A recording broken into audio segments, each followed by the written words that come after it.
Banyak yang bertanya ke saya mengenai masalah batuk darah ya. Jadi batuk darah ini selalu atau seringkali dicap sebagai TBC atau orang langsung mengira hampir pasti ya 100% itu TBC. Padahal tidak selalu seperti itu. Jadi penyebab batuk darah itu banyak sekali ya. Mulai dari kanker paru, kemudian TBC, pneumonia, ISPA, kemudian asma, PPOK, dan beberapa hal yang mungkin bukan penyakit, seperti misalnya terluka karena paparan debu, partikel debu kadang melukai di saluran nafas, atau misalnya ada benda asing yang melukai saluran nafas, atau misalnya ada gigi yang berlubang, ada perdarahan, kemudian pas dibatukkan ternyata darahnya ikut keluar. Lalu ada misalnya kasus di mana terjadi paparan asap rokok yang berlebihan.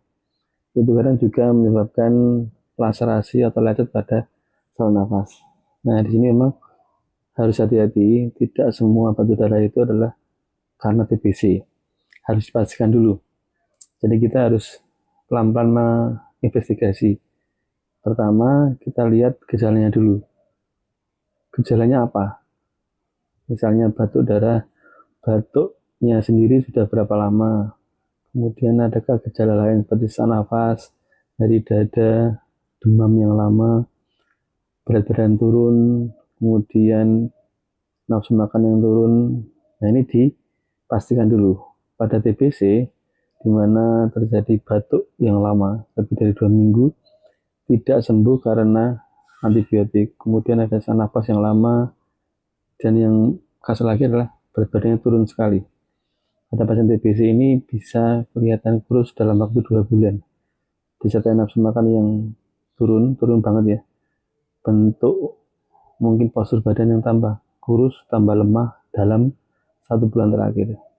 Sudah diobati, kemana-mana tidak sembuh. Nah, kalau ada gejala ini, nah kemungkinan memang ada kecurigaan karena TBC. Nah, kemudian kalau curiga karena TBC dengan gejala-gejala ini, maka dokter akan melanjutkan dengan pemeriksaan. Pertama dengan pemeriksaan fisik, yaitu suara parunya dicek dengan namanya stetoskop ya. Jadi kita tempel di dada, di punggung. Dokter akan mendengarkan seluruh lapang paru, suara parunya. Apakah betul ini mengarah ke TBC. Lalu setelah itu kita tambahkan dengan pemeriksaan lain seperti ronsen dada atau ronsen paru. Kita cari apakah di ronsen itu ada gambaran TBC. Kemudian juga kita melakukan pengecekan dahak ya. Dahak kita cek dengan namanya tes cepat molekuler atau TCM. Saat ini di Indonesia menggunakan merek Gen Expert ya. Jadi TCM ini melihat apakah ada kuman TBC atau tidak. Nah, kesemua hasil tersebut dikumpulkan. Seandainya gejalanya memang khas TBC, kemudian ronsennya juga kelihatan bentuk-bentuk TBC di ronsennya, kemudian darahnya positif TBC, maka ditegakkan diagnosis TBC paru. Nah, jadi kalau sudah positif TBC ya berarti harus mulai pengobatan selama 6 bulan. Ya, 6 bulan harus mulai berobat teratur, jangan putus sampai selesai. Nah, pada kasus lain bisa didapatkan misalnya pada gejala asma. Itu ada juga batuk darah, tetapi tidak didapatkan gejala seperti TBC. Misalnya, pada asma tidak didapatkan batuk yang sampai berbulan-bulan, berat badan turun yang ekstrim, tidak didapatkan gejala demam yang sampai lama. Dan pada asma, itu pada saat ronsen juga kondisi normal, tidak tampak gejala infeksi. Kemudian kalau cek darah atau cek dahak itu juga normal, tidak ditemukan kuman. Lalu pada PPOK sama, itu juga waktu kita cek ronsen tidak ada TBC, cek dahak juga tidak ada TBC.